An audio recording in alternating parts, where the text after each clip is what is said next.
Bismillahirrahmanirrahim. Alhamdulillahirabbil wa bihi nasta'in wa la udwana illa 'alal zalimin. Assalamualaikum warahmatullahi taala wabarakatuh. Pelajaran ke-19 bidang fiqh.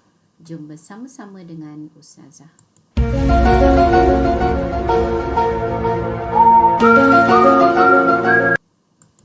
InsyaAllah hari ini kita akan sama-sama melihat tajuk yang akan kita pelajari ialah Qiyamul Lail, pemangkin kekuatan jiwa.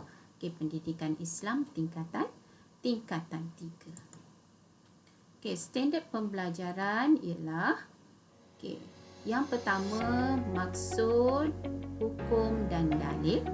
Maksud, hukum dan dalil Qiyamul Lail. Yang kedua amalan semasa Qiyamul Lail, serta yang ketiga kelebihan orang yang mengamalkan Qiyamul Lail. Apa maksud Qiyamul Lail? Qiyamul Lail bermaksud amalan bangun pada waktu malam untuk beribadah kepada Allah. Qiyam, bangun, lail, malam. Bangun pada waktu malam melakukan ibadah tertentu kepada Allah. Amalan bangun pada waktu malam untuk beribadah kepada Allah. Itu qiyam. Apa hukum Qiyamul Lail? Hukum Qiyamul Lail adalah sunnah. Hukum Qiyamul Lail adalah sunnah. Kita tengok dalil nakli Qiyamul Lail. A'udzubillahi minasyaitanirrajim. Wa minal laili fatahajjad bihi nafilatan laka asa ayyab'atsaka rabbuka maqaman mahmuda. Surah Isra ayat 79. Dan daripada sebahagian malam bertahajudlah kamu sebagai solat tambahan bagimu.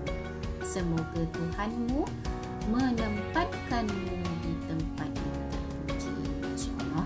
Orang bangun malam bertahajud, bersolat, menyembah Allah, maka Allah tempatkan dia di tempat yang terpuji. Riwayat Muslim pula, afdalus solati ba'dal faridah solatul lail. Sebaik-baik solat selepas solat fardu ialah solat malam. Itu dalil nak. Apa amalan semasa Qiyamul Lail? Semasa kita bangun, Qiyamul Lail, waktunya selepas solat Isya, kita dah tidur walaupun tidur sebentar. Kita bangun. Antara amalan mula-mula kita buat ialah kita mulakan dengan solat sunat tahajud. Permulaan ibadah pada waktu malam ialah dengan solat sunat tahajud 2 rakaat. Selepas kita solat sunat tahajud, kita boleh ikuti dengan solat-solat sunat yang lain. Contohnya solat sunat hajat, solat sunat taubat, solat sunat tasbih, dan kita akhiri solat-solat sunat atau amalan semasa Qiyamul Lail kita dengan solat sunat witir.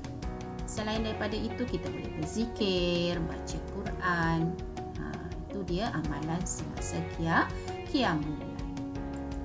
Seterusnya kita tengok apa amalan Nabi semasa Qiyamul Lail. Nabi kita Muhammad sallallahu alaihi wasallam semasa bangun pada waktu malam, baginda akan bersiwak. Ini amalan Nabi bersiwak.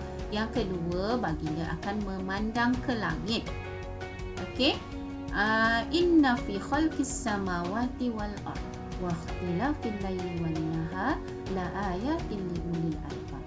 Yang bermaksud, sesungguhnya pada kejadian langit dan bumi dan pertukaran malam dan siang ada tanda-tanda kekuasaan Allah bagi orang-orang yang berakal. Itu antara amalan Nabi semasa Qiyamul Lail. Apa kelebihan orang yang mengamalkan Qiyamul Lail? Orang yang selalu bangun malam melazimi solat tahajud, solat hajat, solat witir dan sebagainya, doa dimakbulkan Allah.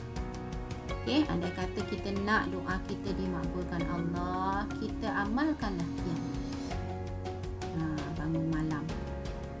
lakukan solat-solat sunat, menghadap Allah, mengadu apa yang berlaku pada kita. Waktu itu doa dimakbulkan Allah. Yang kedua, menjadi hamba Allah yang bersyukur. Tanda kita bersyukur ialah dengan kita melaksanakan amal-amal kebajikan. Orang yang amalkan qiyamul lail mendapat kemuliaan dan tempat terpuji di sisi Allah, sebagaimana ayat yang Ustazah baca tadi.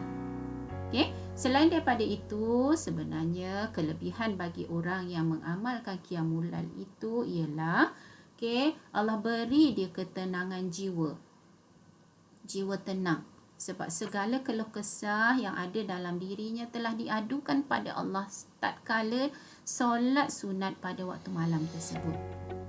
Ini menjadikan individu tersebut lebih khusyuk beribadah kepada Allah. Dan kelebihan yang terakhir, orang yang lazimi atau amalkan qiyamul lail beroleh balasan syurga akhirat kelak, insya-Allah.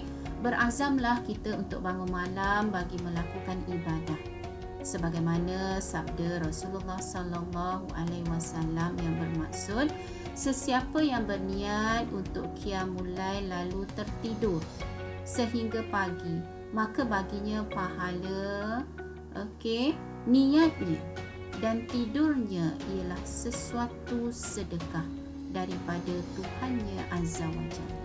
Masya Allah. Pasang niat je pun dah dapat pahala, apatah lagi sekiranya kita amalkan dan konsisten melakukannya. Betapa sebenarnya kelebihan bagi orang yang amalkan qiyamul lail ni, kita lihat Allahu Akbar, Masya Allah. Siapa tak nak doa dimakbulkan? Siapa tak nak jadi hamba Allah yang bersyukur?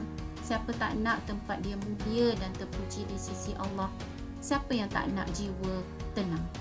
Dan siapa yang tak nak balasan syurga di akhirat? Jadi, andai kata kita inginkan semua-semua itu kita dapat dan perolehi, maka jumlah sama-sama kita lazimi qiyamul lail. Qiyamul lail pemangkin ketenangan jiwa. Ustazah kongsikan qiyamul lail pemangkin ketenangan jiwa untuk anak-anak sekalian. Mudah-mudahan mendapat sedikit manfaat di atas perkongsian Ustazah tadi. Aku qauli hadza wa astaghfirullah li wa lakum.